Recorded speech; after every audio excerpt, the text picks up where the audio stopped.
Hello again.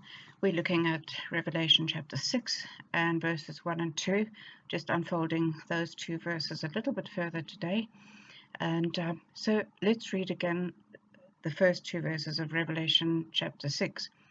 Now I saw when the Lamb opened one of the seals, and I heard one of the four living creatures saying with a voice like a thunder, "Come and see." And I looked, and behold, a white horse. And he who sat on it had a bow, and a crown was given to him, and he went out conquering and to conquer. You know, in the prophecy of Zechariah, chapter 1, verse 7 to 15, I would really recommend that you take some time to read that, Zechariah 1, 7 to 15. There is a beautiful and intriguing account of a man among the myrtle trees. That sounds lovely anyway. As you read this, you will find animals in the story, and they are none other than horses. The four horsemen of Revelation are also riding at God's bidding. The four horses of Revelation and their riders represent the forces that God uses to fulfill His purpose on the earth. They speak of God's activity in the world. God is never sleeping, but always active, watching everything going on in this world, not watching passively, but directing all the affairs of humankind.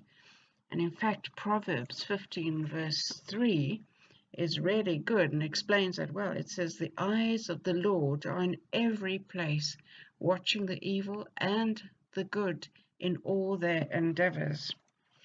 Please take some time also to read 2 Kings chapter 19, verses 22 to 28. 2 Kings 19, 22 to 28. Now, the white horse in this passage signifies a short-lived period of false peace. It speaks of he who sat on it, past tense.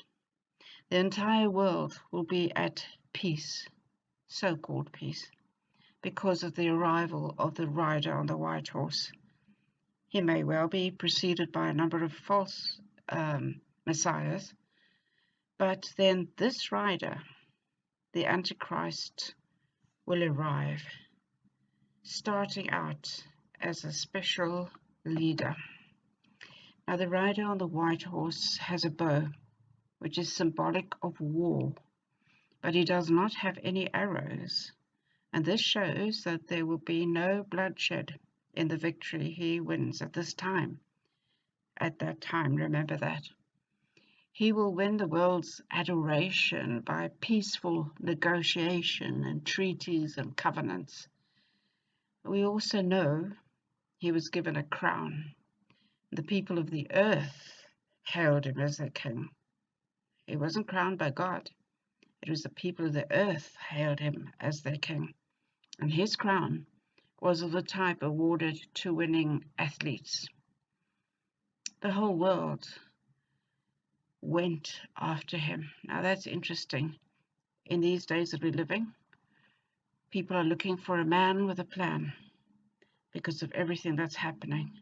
So let's find out tomorrow what the next step is when the red horse makes his appearance. God bless you, and do read the portions of scripture we've mentioned, and speak to you again tomorrow if the Lord tarries.